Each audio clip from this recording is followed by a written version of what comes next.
आज जो है वो हम देख रहे हैं क्लासरा साहब, हमारी टीवी स्क्रीन्स पे एक ही तस्वीर नज़र आ रही है, वो है रिचर्ड ग्रेनल की। और उन्होंने पहले तो वो ट्वीट्स कर रहे थे, अब उन्होंने एक इंटरव्यू दे दिया है और उसमें उन्होंने बड़ी बातें की हैं। खुसूसी एलची हैं वो ट्रंप के, और उन्होंने मवाजना भी किया है खान साहब का ट्रंप के साथ, और बहुत सी पॉजिटिव बातें की हैं इमरान खान को लेकर। तो आपको क्या लग रहा है? पहले तो ऐसा कहा जा रहा था कि ट्रंप के पास और बहुत सारे महाज होंगे जब वो आएंगे, लेकिन अब लगता है कि इसकी भी अहमियत बढ़ गई है। बहुत शुक्रिया आपका, थैंक यू वेरी मच। मैं इसलिए भी थोड़ा सा इस बात पे बड़ी दिलचस्प गुफ्तगू हो सकती है कि मैं 10-12 दिन के लिए यूएसए में था, तो वहाँ पे भी हमने देखा है, सुना है सारी चीज़ें जहाँ पे डेवलपमेंट्स हो रही थी कि अमेरिका में बैठ के आपने इन तमाम इश्यूज़ को किस आंख से देख रहे हैं। ये सारा तूफान जो मुझे नज़र आया ये तो पाकिस्तान में ही था, यहीं पे शोज़ हो रहे थे, यहीं पे कॉलम्स लिखे जा रहे हैं, यहीं पे ट्विटर पे वार लड़ी जा रही है। ट्रंप साहब के एक मतलब नामजद जो वज़ीर ही कह लें कैबिनेट के या वटेवर जो मुशीर हैं उनके, मुझे तो वहाँ पे कोई, अगर मैं गलत नहीं कह रहा तो मैंने कोई पेपर देखने की कोशिश की तो कोई बहुत बड़ी स्टोरी है, वहाँ पर तो कोई इशू नज़र नहीं आया कि जनाब के ट्रंप साहब का जो आने वाला सबसे बड़ा मेन इशू जो है वो खान साहब हो सकते हैं, या अगर इनके रिचर्ड साहब की जो वॉर ऑफ वर्ड्स जहाँ पे चल रही है या इस पे कोई रिलेटेड हो। क्योंकि एक चीज़ वहाँ पे भी समझी जाती है कि उनके जो मसाइल हैं, इश्यूज़ हैं, वो कुछ और भी हैं, वो इंपॉर्टेंट है, जिन पे वो काम करना चाहेंगे। यूक्रेन वार उनके लिए मसला है, फिर उसके बाद जो उनके अपने उन इलीगल जो इमिग्रेंट्स हैं उसका उनके लिए प्रॉब्लम अभी से आना शुरू हो गया। असल वादे उनके इलेक्शन के वादे वो थे, इमरान खान साहब वादे में शामिल नहीं थे कि हमने इलेक्शन जीत रहे हैं और हमने आके इनको रिहा कराना है। इसके बाद ये गजा की वार जो है वो मसला है, और उनके अपने डोमेस्टिक जो इश्यूज हैं, प्रॉब्लम है, वो ज़्यादा उनके लिए उस वक्त एंगेज हैं, जो हर अखबार या हर किसी सियासत के लिए होते हैं। या वो अपने जो इस वक्त नॉमिनेटेड वजीर हैं, 3-4 के स्कैंडल्स आ चुके हैं वहाँ पर, उनको लेके उनका जो अमेरिकन वो मीडिया जो है ना वो उसमें लगा, जो हम भी लगे रहते हैं कि हमें तो छोटी सी एक खबर एक उसमें एक हमें चाहिए होती है। सो वो इशू जो मैंने वहाँ पर देखा है इतना बड़ा इंपॉर्टेंट इशू उनके लिए नहीं था। या मे बी वो 20 जनवरी का वेट कर रहे होंगे कि 20 जनवरी के बाद जब ट्रंप साहब आएंगे तो डोमेस्टिक इश्यूज पे वो क्या हो सकता है। एक चीज़ तो ये है। दूसरी ये मुमकिन है कि उन्होंने ट्रंप साहब को, क्योंकि लॉबिंग बड़ी अच्छी की थी, पीटीआई ने बहुत सारे इन्होंने लोग हायर किए थे, मिले थे, मुलाकातें हुई थी, दमाद से मुलाकातें, उनके करीबी लोगों से मुलाकातें, बताया गया था ट्रंप साहब से मुलाकात हुई थी। तो उन्होंने रिचर्ड साहब को कह दिया होगा कि भाई जनाब जरा थोड़ा सा एंगेज करें, आप 2-4 ट्वीट्स करें, तो लिहाजा आप अगला जो 10-12 दिन है थोड़ा सा मेला लगाएं, शुगर लगाएं। तो वो उस पर रिचर्ड साहब ने एक ट्वीट्स कर दिए कि जनाब के आप खान साहब को वो फ्री करें। जो मेरे लिए थोड़ी सी हैरान कुन बात है, वो रिचर्ड साहब का ट्वीट करना नहीं है या उनकी तरफ से जो भी इस वक्त हो रहा है, वो हुकूमत पाकिस्तान के वजीरों का रिस्पांस है। इट्स ए चाइल्डिश, अगर मुझसे कोई बचकाना, इमेच्योर, मतलब है वो क्या इनको जल्दी में और बगैर सोचे समझे रिस्पॉन्ड कर रहे हैं। और किसको कर रहे हैं? एक ऐसे बंदे को जिसको नॉमिनेट किया है एज हिज एडवाइजर या एक मोमिन खसूसी या कैबिनेट का मिनिस्टर। वो भाई अभी गाँव बसा नहीं है, अभी कोई उन्होंने हलफ नहीं ली है, अभी उनकी कैबिनेट मुकम्मल नहीं हुई। कैबिनेट के अभी से कुछ लोगों से वो इस्तीफे ले रहे हैं, कुछ से नहीं ले रहे, उसकी जगह फलां को लगा दो, अपनी अपनी एडजस्टमेंट कर रहे हैं अमेरिका में, और होती रहेगी 20 तक कोई ना कोई चीज़ें आती रहेंगी। आपको मतलब कोई भी मैच्योर हुकूमत हो, कोई भी सिविलाइज समझदार हो थोड़ी सी, कि अब किसको जवाब दे रहे हैं और किसके आगे जवाबदेही दे रहे हैं, जो शरायत रख रहे हैं कि फलां कर लें, ऐसे कर लेते आप आफिया हमें दे दें तो हम आपको दे देते। मतलब है वो कहते हैं are you kidding with me, are you kidding with your country. आपको कम से कम इतनी सेंस, अब ख्वाजा आसिफ साहब एक इतने ज्यादा सीजन बंदे हैं, आप फॉरेन मिनिस्टर रहे हैं, आप बहुत बड़ी तोप चीज हैं, बड़े स्टेटस पे बैठे हैं, आपको ये जेब देता है कि अभी तक हुकूमत बनी नहीं है उनकी, अभी ट्रंप साहब ने हलफ नहीं लिया, उनकी कैबिनेट नहीं आई, वहां से कुछ उन्होंने उनके किसी बंदे ने 2-3 ट्वीट्स कर दिए, पूरी हुकूमत पाकिस्तान काम छोड़ के उसी काम पे लग गई है। राना सनाउल्लाह साहब उस पर लग गए हैं। आज तो उन्होंने फॉर्मल उन्होंने बार्टर सिस्टम के एक्सचेंज ही कर दिए। इसके बाद अताउल्लाह तारड़ साहब, और फिर पूरी की पूरी पीएम नवाज जो है वो उस पे उनका सोशल मीडिया। इससे ज्यादा अहमकाना मैं कहूँगा, यही मैं सिविलाइज्ड लफ्ज टीवी पे कहा जाए, इससे ज्यादा सिली अप्रोच किसी भी हुकूमत की नहीं हो सकती, इससे ज्यादा इमेच्योरिटी हो नहीं सकती जो इन्होंने चंद दिनों में एक ट्वीट को लेकर दिखाई है। मतलब आप तो ये तो नहीं लग रहा कि प्रेशर ले रहे हैं? मुझे एक बात के समझ नहीं आ रही, क्योंकि इस तरह से जवाब देना तो इसका मतलब कहीं ना कहीं प्रेशर तो डेवलप हो रहा होगा। इस पे आते हैं, मैं हुकूमतों की बता रहा हूँ कि ये कौन लोग हैं, ये कहाँ से हैं, ये कि रिस्पांस ऐसा दे। मतलब दुनिया में कोई काम करता होता है कि एक उनका जिसको कोई जानते ही नहीं था, मान लिया बहुत बड़ी तोप चीज होगी, बहुत बड़ा इंपॉर्टेंट आदमी होगा, मान लिया बहुत बड़ा होगा, ठीक, उसको हुकूमत में तो आने दें, उसको पहले कोई हुकूमत बनने दें, कोई ट्रंप साहब के साथ ऑफिशियली एंगेजमेंट होनी है।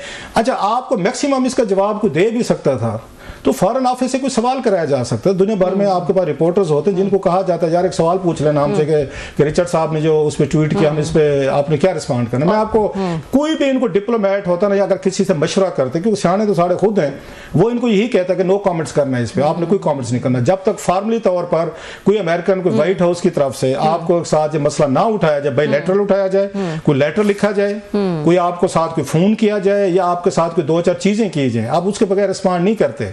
सो इन्होंने अब इस मसले को इतना रिचर्ड साहब ने अहम नहीं बनाया, उन्होंने जितना हुकूमत पाकिस्तान के रिस्पांस ने किया। वो कहते हैं सम टाइम आप अपने अपोनेंट्स का वेट जो है अपने रिस्पांस से बढ़ा देते हैं, अब आप उसको इग्नोर कर देते हैं तो 1-2 दिनों में ये मसला खत्म हो जाता है। सो मुझसे अगर पूछें, it's a height of immaturity जो दिखाई जा रही है, दिखाई गई है। और फिर उसके बाद जो रिचर्ड साहब का जो भी बैकग्राउंड था उसको लेके जो यहाँ पे फिर उन्होंने ट्रेंड चलाए, कैंपेन चलाई, मीम बनाए, वीडियोस बनाई, फलानी बनाई, तो उसका भी अपना नुकसान कर रहे हैं। अगर इमरान खान साहब और उनकी पार्टी ने उनको ये कल्टीवेट कर लिया है, तो आप इस तरह की हीट दे के उसको मिस्टर ये रिचर्ड को आप तो पीटीआई का काम आसान कर रहे हैं। आप तो, और वही काम पीटीआई ने किया है। आपके लूज बाल जो आपने किए हैं, उनके करैक्टर पे, दीगर चीजों पे आपने जो अटैक करने शुरू किए हैं, तो उससे आपको क्या फायदा होना था?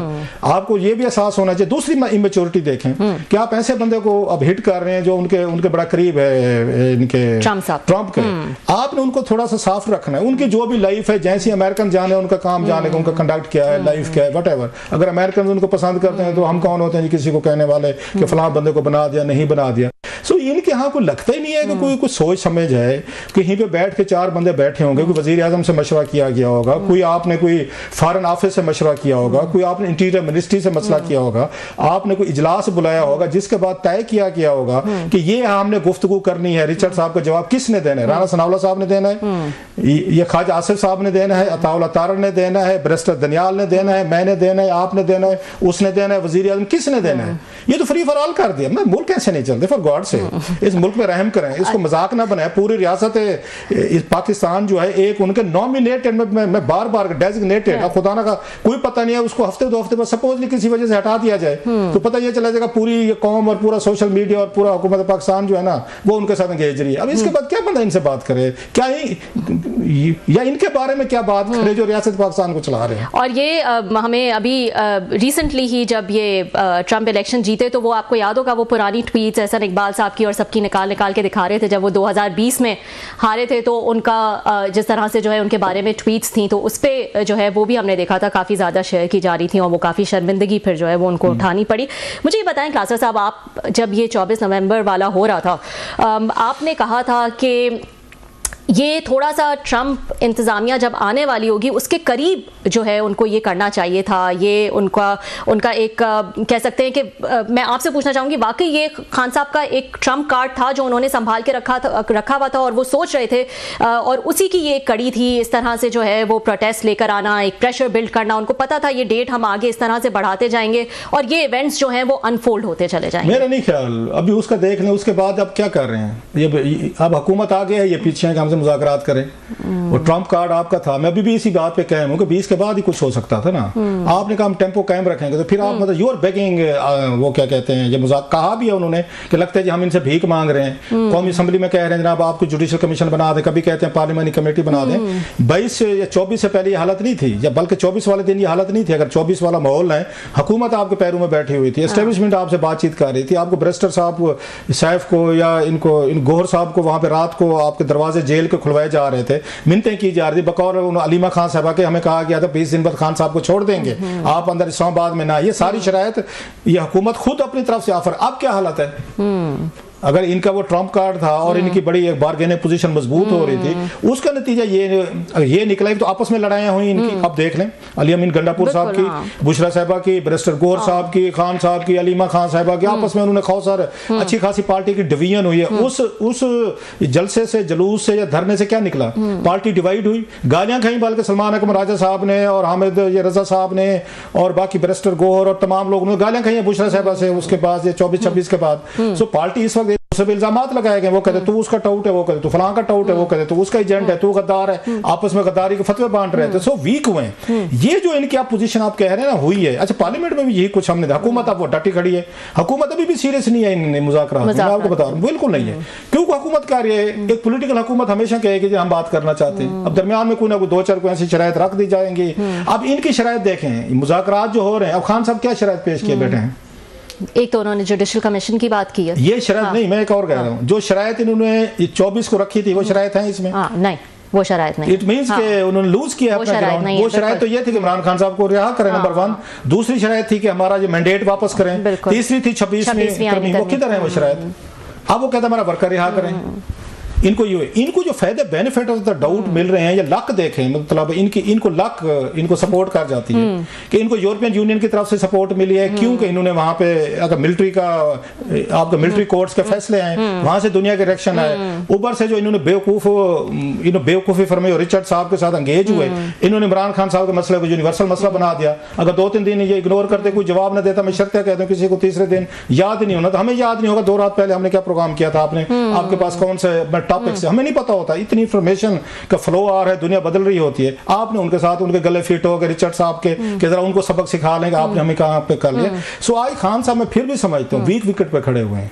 अभी जो स्ट्रेंथ उनको मिल रही है वो आपको मिलिट्री कोर्ट्स के फैसलों से जो उनको सजाएं हुई हैं, उस पर यूरोपियन यूनियन की अपनी यूनिवर्सल कंसर्न्स हैं, सिर्फ पाकिस्तान स्पेसिफिक नहीं है, ये पूरी दुनिया में उनका यही है, उनके एसओपीज हैं। कहीं भी ये चीजें होंगी उनका रिएक्शन आएगा। तो ये लक ही आपके ख्याल में ये प्लान या फोर्सी नहीं किया है उन्होंने, ये सर्कमस्टांसेस हैं जो इनको फेवर कर रहे हैं। मैं ये समझता हूँ कि सर्कमस्टांशियल इनको फेवर, वहां ट्रंप का जीतना इनके लिए फेवरेबल है, यस उनके हामी है इनके इमरान खान साहब काम में। इसके बाद इनका मिलिट्री ट्रायल के तौर पर फैसले आना और 25-26 लोगों को सजाया देना, यूरोपियन यूनियन का यूके का रिएक्शन है, ये सर्कमस्टांशियल इनको अपनी तरफ से बेड़ी डबोए बैठे हैं। अल्लाह के फजल से 2-2.5 सालों में आप देख लें, मतलब कोई ऐसा काम आप बता दें फिर हमसे नाराज हो जाते हैं, जो आपने किया और बैकफायर ना किया, और जिसको बाद में आपने ये ना कहा हो ये हमारी गलती थी। खान साहब की कोई ऐसी बात आप बता दें जिसको करने के बाद ये हुकूमत में थे या हुकूमत से बाहर इन्होंने ये ना कहा हमने गलत किया है। सो सर्कमस्टांसेस इनको सपोर्ट कर रहे हैं, या इनकी हमाकतें, दूसरे लफ्जों में हुकूमत की हमाकतें जो हैं या इनकी वीकनेसेस हैं, इनकी गुफ्तगू जो है या मतलब इल एडवाइस पॉलिसीज हैं, उन्होंने खान साहब को सपोर्ट दिया। खान साहब और उनकी पार्टी ने अपनी तरफ से पूरी कोशिश की है कि कोई ऐसा कोई बच ना जाए जिसकी वजह से कोई हमारा पैरों पर खड़े हो। देख लें पार्लियामेंट तमाम उन्होंने शराइत वापस ली हैं, अब नई शराइत है इस वक्त मेरा ख्याल है उनमें शामिल। बिल्कुल। अच्छा मुझे ये बताएं, मुज़ाकरात जब हुए उसके बाद जब बैरिस्टर गौहर की मुलाकात हुई तो उन्होंने ये कहा कि ठीक है खुशाइन बात है लेकिन एक टाइम फ्रेम के अंदर होना चाहिए। टाइम फ्रेम से क्या मुराद है खान साहब की, क्या देख रहे हैं वो कि ये इसका भी रिलेशन ट्रंप इंतजामिया से है कि वो अब इनके पास 2-3 ऑप्शन है। एक तो ये कि ट्रंप साहब के आने से पहले सारा मतलब मक्कू ठप दें, खान साहब को जो सजाएं करनी है बाकी रहते वो कर दें, या उससे पहले खान साहब के साथ कोई बातचीत करने के बाद कोई हल निकाल के खान साहब को रिहा कर दें ताकि एम्बेरसमेंट ना हो। कल को ये पता चले कि जनाब के ये भी यहाँ पे इतराए फिरेंगे हमारे पीटीएल। देखा वो बड़े भाई वाली बात है, बड़ा भाई आया ना हमारा, आपने हमें फैंटी ये उसमें स्कूल में हम करते थे, मैं पहले भी बताया कि अगर हमें 2 चमाटे हमारे किसी क्लास में लगा दिए और हम उसको दोबारा नहीं मार सके तो हम इधर ही रुक, मैं बड़े भाई को लेकर आ रहा हूँ, तो बड़ा भाई आ गया, बड़ा भाई आ रहा है। अब पूरी पीटीआई बड़े भाई का इंतजार कर रही है और बड़े भाई आते 2-4 पहलवान छोड़ दिए मोहल्ले में, जरा इनको टेस्ट करो, इनको जरा बहुत इंग्लिश के टर्म में टेस्टिंग वाटर्स, जरा इनको ट्राई करो कि कितना गहरा पानी है या कितना कुछ है। उस टेस्टिंग में फेल हुए हमारे वाले में, फिर कह रहा हूँ जो मुझे अब तक लग रहा है। सो इनके लिए अब एक वाइटल टाइम है कि इन्होंने इस पे क्या करना है। और मजे की जो चीज है राना सनाउल्लाह साहब ने जो की है वो वाली के आरफा सिद्दीकी वाली, आफिया सिद्दीकी, सॉरी ये आफिया सिद्दीकी समझ में, वो बड़ी इंटरेस्टिंग एक चीज़ है। मैंने प्राइवेटली तौर पर ये मेरी कुछ दोस्तों से बातचीत होती रहती है जैसे गॉसिप्स होती हैं, मेरा ये ख्याल था मैं कि ये शरारतें हैं, ये शरारत करेंगे। जिस दिन ट्रंप साहब ने कोई अगर ट्वीट किया कि जनाब इमरान खान साहब को रिलीज करें, इन्हें मैं वही कह रहा हूँ, मतलब ये कोई अब मेरा कोई बार बार एक ही साइड पे जा रहा हूँ मुझे कि इनकी हमाकत पे, वो भाई आपको जवाब देना था, ट्रंप के ट्वीट का जवाब देते ना, कोई रिस्पॉन्ड नहीं था इस पर। मुझे एक बात याद आ गई बड़ी मजे की, अब एक इंटरेस्टिंग वाकया याद आ रहा है कि किसको आपको जवाब देना चाहिए। ये बात है तकरीबन 2004 की। उस वक्त यहाँ इंटीरियर मिनिस्टर होते थे फैसल सालेह एजाज साहब, तो और ये आ गए उसमें ये शौकत अजीज साहब जो हैं वज़ीर आज़म बनना था, 40 दिन के लिए बन गए, चौधरी शुजात साहब वज़ीर बन गए ना, वज़ीर आज़म बन गए। तो इन्होंने उनके खिलाफ ने एक आर्टिकल छपाया उनके खिलाफ ये फैसल साले हयात के खिलाफ, और इल्ज़ाम था कि चौधरी साहबान ने इन्होंने एक कॉलम लिखा और फैसल साहब पे बड़े उन्होंने सीरियस इल्ज़ामात लगाए एज ए इंटीरियर मिनिस्टर के तौर पर। अच्छा, फैसल साहब जो हैं उन्होंने जनाब जवाब देना था इसका। अच्छा, चौधरी साहबान का बड़ा क्लाउड है इस्लामाबाद में, कौन सहाफ़ी अब उनका वो जवाब छापे फैसल साले हयात का। तो उन्होंने मुझसे रब्ता किया जी मैं इंटरव्यू देना चाहता हूँ, मेरे ऊपर इल्ज़ामात लगे हैं, मैं न्यूज़ में था उस वक्त। मैं जी बिस्मिल्लाह, हम तो बंदा ढूंढ रहे होते हैं, कंट्रोवर्सी हो तो काम चले।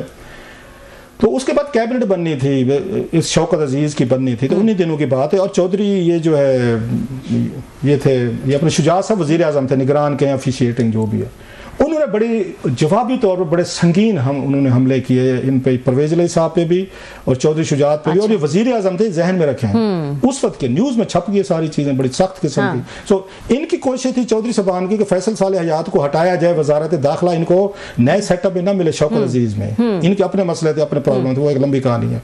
तो अगेन ये उनको कंट्रोवर्शियल करके हटवाना चाह रहे थे फैसल साले हयात को, कि किसी और को लगवाया जाए, जिसमें कामयाब भी हुए। बाद में आपको याद होगा आफ्ताब शेरपाव साहब लग गया, फैसल साले हयात को हटा दिया गया था। खैर, फैसल साले हयात ने बड़ी सख्त बातें की। जब वो इंटरव्यू खत्म हुआ, मैंने अपने बहुत सारे सवालात किए। मैं फैसल साहब एक बात बताएं, ये मेरे लिए थोड़ी सरप्राइजिंग सी बात है। इससे चौधरी शुजात साहब जो है उनको सियासी गॉडफादर कहा जाता है, वो किंग मेकर हैं। उनकी मर्जी के बगैर कोई बंदा वजीर नहीं बनता, कोई पार्लियामेंट सेक्रेटरी नहीं बनता, कोई ओहदा नहीं मिलता। आप पढ़ गए, आपने तो डायरेक्ट फायरिंग मारी है उस पर की है, उस निगरान वजीर आज़म पे, तो आप मतलब डर नहीं लगता आपको कि आपको वजारत नहीं मिलेगी, चीज़ें नहीं मिलेगी, फलां नहीं मिलेगी? भाई फैसल ने बड़ी खूबसूरत बात की, मेरी पूरी ज़िंदगी में काम ही है। उसने कहा उससे बात सुने, ये जिस दरबार पे ये जाते हैं, कोर्ट में जाते, मैं भी वहीं जाता हूँ। मैं कोई वजीर इनकी वजह से नहीं था, मेरी जनाब मुशर्रफ के साथ अपने पेट्रियाटिक जो बना था, पेट्रियाट बनाया था इन्होंने, मेरी उस वजह से थे। ये जहाँ पे ये जाते हैं वहीं पे मैं जाता हूँ। इनको जहाँ से इनको ब्लेसिंग मिली है, मुझे भी वहाँ से मिली है। मैं जनाब मुशर्रफ से तो डरूँ, मैं उसकी खुशामद तो करूँ या पैम्पर करूँ, मैं उनके आगे खुशामदी को खुशामदी करूँ, मैं इनसे डरूं। इन्होंने मुझे कोई वजीर बनाना नहीं बनाना, ये बात ना मुझे हमेशा जहन में रही है, ये पूरी पब्लिक के लिए कि खुशामद आपने करनी है, पैम्पर करना है किसी को, तो भाई साहब को करे ना। जो खुशामदियों के खुशामद की मतलब है आपने उनकी खुशामद कर, ये क्या तरीका? ओ भाई आपने डरना है तो भाई ट्रंप से डरें, उसको जवाब दें। आप ट्रंप के वजीरों के आगे वालों को जवाब दे रहे हैं। ये मैं आपको एक टेक्निकल जो बात मेरे जहन में आ रही थी कि आप अंगेज होना था तो आपने इसके साथ होना था, ट्रंप के साथ होना था, कोई वो भी बनता, कोई मुकाबला भी बनता, कोई मैच भी बनता। मेरा ख्याल है आपने जी ब्रेक ले लें। आफिया वाली बात बड़ी अहम है, वो वापस आके करते हैं। जी बिल्कुल, ब्रेक के बाद हम अपनी बातों का सिलसिला जारी रखेंगे। सी यू आफ्टर शॉर्ट ब्रेक।